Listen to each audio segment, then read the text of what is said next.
Hey, what's up? This is Raheen, and the message that I want to talk to you about today is a message that I believe, if you understand what I'm getting ready to tell you, man, it could really change your entire life. So there are certain phrases in life that hold fast as like truisms, things that are like principles, jewels, things that have been passed down from generation to generation. And one of them is knowledge is power. Now, I truly believe and know that knowledge is power, but the term knowledge is power can sometimes be like an out there kind of phrase. When I say out there, I mean that not everybody will completely understand what that means. Like, we know knowledge, and we know if you know how to do something, that gives you power, because now you can do the thing that that the knowledge is giving you the understanding or the know-how to do. But is that the power? Is just plain old knowledge power? And I challenge that. And the reason I'm challenging that is because knowledge is infinite. There's a lot of knowledge out there, and it is completely up to the individual what they consider knowledge to be. So because that's true, it should, if you think about it deep enough, cause you to think like, so what knowledge is going to be powerful to me? Because, you want what you know to work for you, to serve you, to bring you happiness. Like, everybody knows a lot of things, but what specific things bring you power, speak to you, or allow you to be your complete self, right? So here it is, right? The knowledge that is powerful to you is the knowledge of yourself. It is you, is knowledge of who you are. And when you know who you are, then you become powerful. That's the knowledge that you want to understand. Now, I was having a conversation with a friend, and they were asking, so, all right, cool. So knowledge is power, and knowledge of self is your individual power. But how do you get to know yourself? Like, it's so difficult to do. Most of us coming up, when you're reared by your parents, they raise you to be compatible with, or to roll with their system, the way that they do things. And that may be good for them because you're behaving, you're following their rules and instructions, and you live the way they want you to live, you believe what they believe, and all that. But what if the person that you are to become has absolutely nothing to do with the way that your parents think, in the way that the practices that they continue to do, or the culture of that family context? What if it's completely different, right?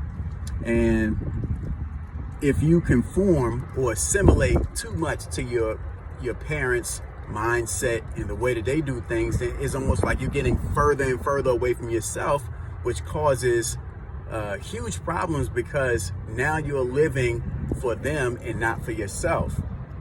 Now, that can be a major issue for you, because it creates this deficit where you walk around, and many of us feel this. I would dare to say that 90% of the people out here probably feel this same way, where you feel like there's something that you're not doing, something that you're unfulfilled with. You haven't completely been able to immerse yourself in what you know to be the right thing for you, and you wonder why you're blocking yourself. Like, you feel like you're self-sabotaging, right? But to a point that is true, because the path that you need to be on is the path that you create, not the path that your parents create. Like, the path that parents create,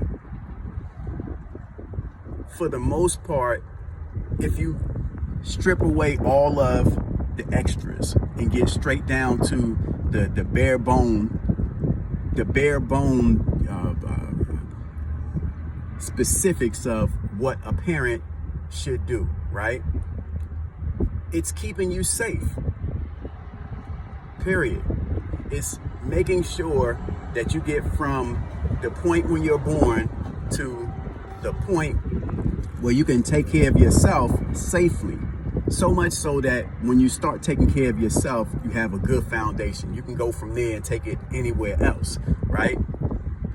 But the problem is that most parents and most families, most of our surroundings, while they have great intentions and they mean well, they go beyond that safety point to the point to where, now we go against our own nature to support what other people believe is right for us.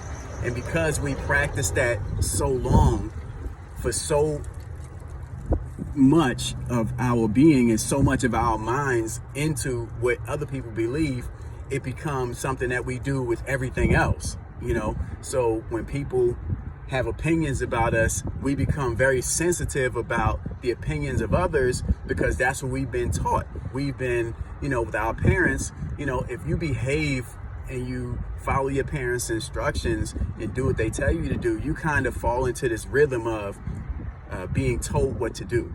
And when you don't do what you're told to do, there's a sense of like, I don't know if this is right. I don't know if my dad would like this or if my mom would appreciate this. Maybe I need to stop. But the reality is the parent, the person who really has a responsibility to rear you is self, is you. It is the you that knows you better than anybody else.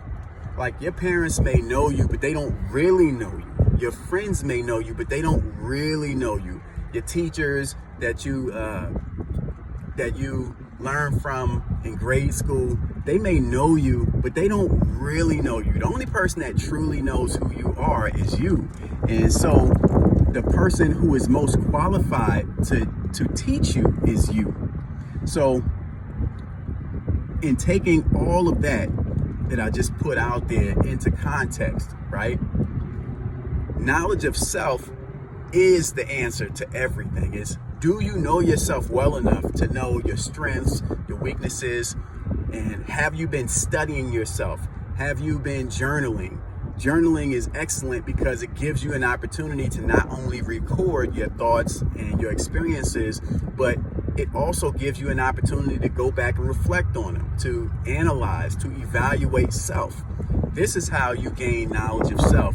You have to put into the same way the systems that you use to study the world around you. You have to put those same strategies in place to study yourself. Only is on a completely different level because the advantage that you have is that you are you. So not only are you assessing what you do, you also know the feelings and thoughts and emotions that are associated with learning yourself.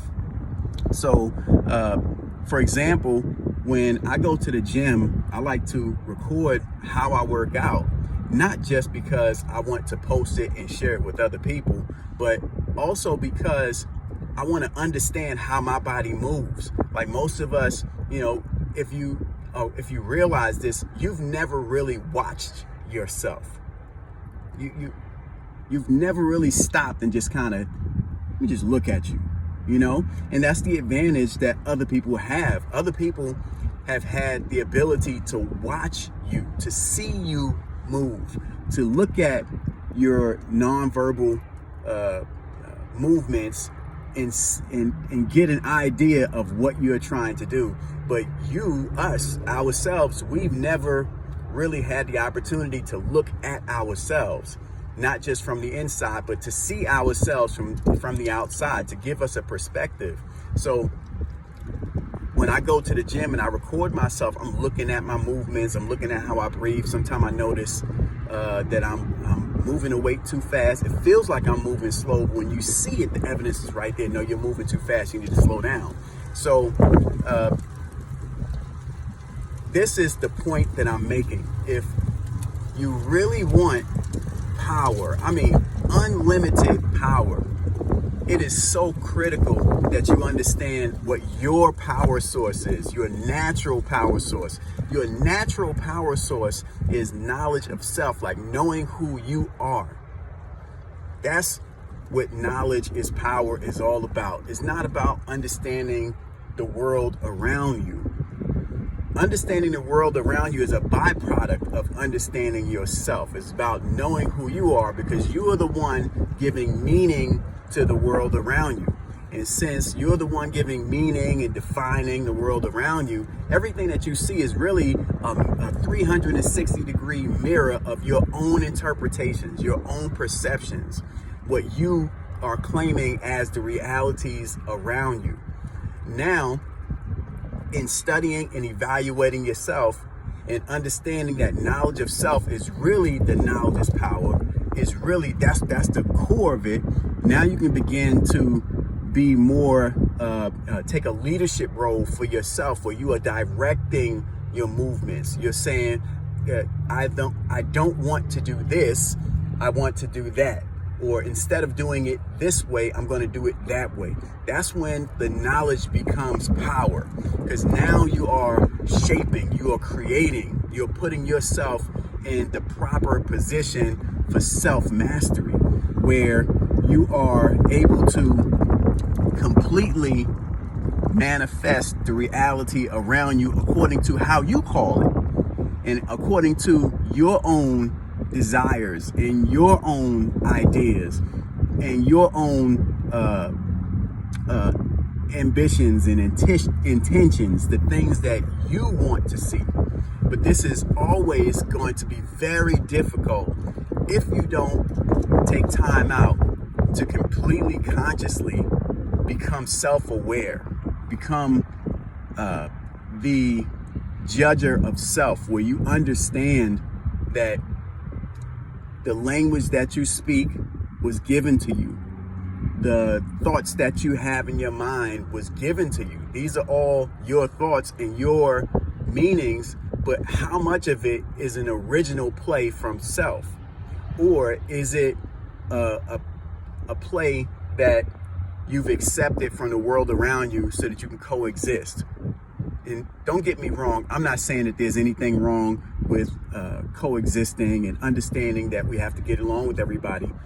But there should be a healthy balance in that play, where you understand that your life is yours. When you get to the end of your days, when you're in your last hour, you can't blame anybody else for the experiences that you've had on your journey. That's completely your responsibility, whatever it is. And trust me, some of us know this, I believe, more than others, even though everybody has their own experiences. But some people live their lives knowing that not only are the rules not fair, but you can play by all the rules and still society doesn't give you a fair shake.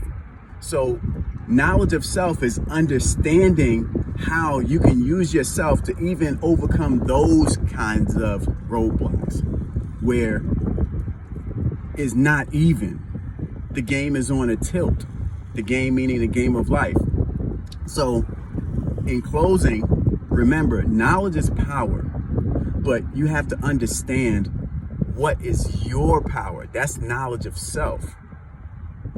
Is being able to say, you know what? Knowledge is infinite. I need to pull the knowledge from inside of me, the knowledge that relates to me in my journey and what I'm trying to do. This is Coach Raheem. Until next time, knowledge is power, but knowledge of self is your power. That's how you maximize yourself and make yourself as strong as you can possibly be.